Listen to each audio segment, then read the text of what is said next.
My name is Yohance Myles. Are you absolutely sure that you want to continue down this path? This kind of case brings the nuts out of hiding. We gotta go. Hey, Tommy, he knows where she is. You gotta get out of there. I'm on my way. Get out of there now.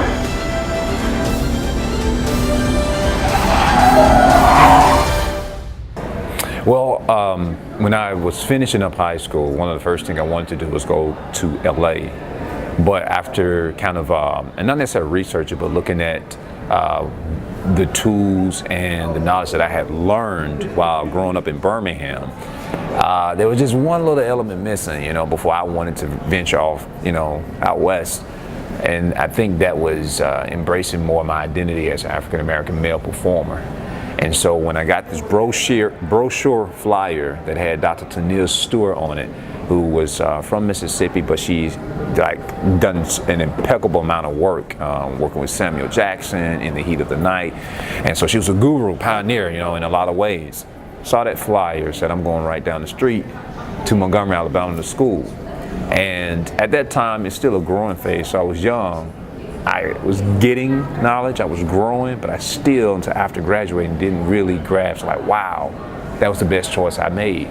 And that's something I instill in my students, understanding who you are and how you fit into this industry, this world, your career, and that's kind of the basis of why I chose HBCU experience. Yeah. I thought it interesting because having gone there, and one would think a black male would know his identity already. Yeah. But there's something about being on a campus with that many affluent, smart, upwardly mobile, wanting intelligence men that makes you define yourself real quick. Right. Or you get lost. And even to add to that, we're talking about young black men who are gearing themselves or pushing themselves into the art. At that phase, it was kind of one of those, oh, you perform, you do the acting thing, oh man, that's for girls, man. You can't be emotionally available for stuff like that, man. Play sports, go into this, do that. And I'm just really glad that I went into a discipline that gave me and helped shape even discipline itself as an individual, more so outside of just the artsy side of it. I just learned a lot about myself, and I'm glad I had that experience. And leaving there, went to LSU for graduate school. And so that's like understanding two different paradigms of how people approach their work. And so there's some things you take and there's some things you dish out. But for the most part, I'm glad I was able to have a large appetite to take it all in.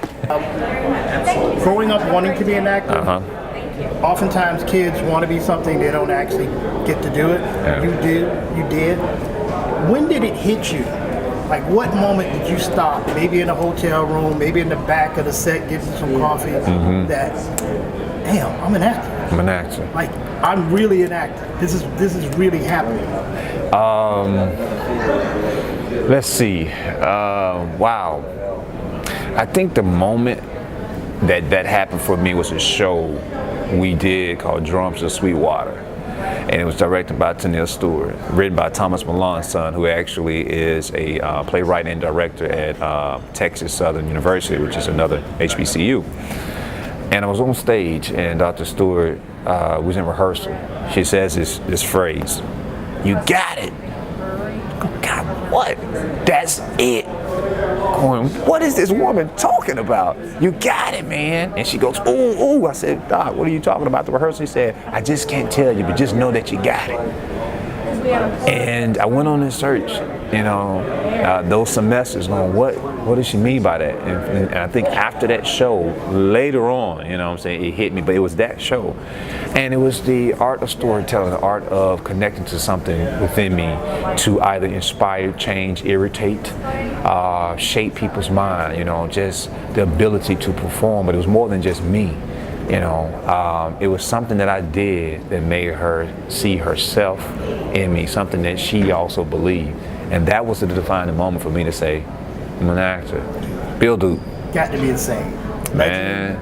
For many, many years, yes. 5 decades in the industry. Yes. And you're sitting down with him. What was that feeling like? Okay, after we were cast for the movie, and I have to say big 2 thumbs up for Natasha Ward. with CSA casting. She saw something in me. She fought for me to get that role, because earlier you're talking about being in the South. There is this advantage or disadvantage. You know, the advantage is, yes, there's talent, it's raw. The disadvantage is that you don't live in LA. So Natasha Ward had to fight for me to get this role. Little did I know, I did not know Bill Duke was directing. Now when I walk into our first read through, here's the first thing I say to Bill Duke: "It's a pleasure meeting you again." So he goes, "Well, what do you know? I met you." I said, "Yeah, I met you when I was in college in 2001. We went to the Kennedy Center to perform a show called Diary of Black Men. You came into the room. You was our guest speaker as an actor, and he was like doing big things then.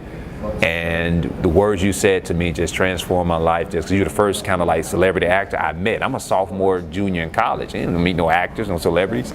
And here it is.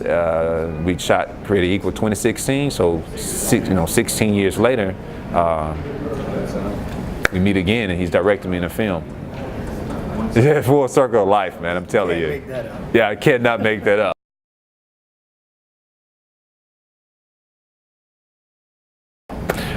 It's about a nun in the Catholic Church who wants to become a priest, and there are some hardships with that, because again, we're talking about religion and women's rights, the clash of what that is. And so she feels the need to take it a little step further because of her beliefs. And so you have, again, there are many different variations of topics: church versus state, the religion versus spirituality. And so we go on this journey with Eddie Gaynor, who plays Alejandra Batista, and her journey to fight for something she believes in. I play a defensive attorney alongside of Abram Tevette, and my character is the brains of the organization, which is great because there's a positive image. Again, I like playing positive roles to show our black men, that there are roles out there for us. But Silk is also, as much as he's intellectual, he has some street side to him. That's the edge side to Silk. I took away one line that Silk says in the movie. It's God's will no matter what the results are. No matter what the results are. That's what I take out of it. That's in life, that is in achieving what I'm doing. That's in the stories, that's in who likes this or don't like this. It's God's will no matter what the results are. Wow. Yeah. All right, cut. That's it. That's a wrap. That's the wrap. You fly back, That's a wrap. so we can't That's go it. around. I've surged out.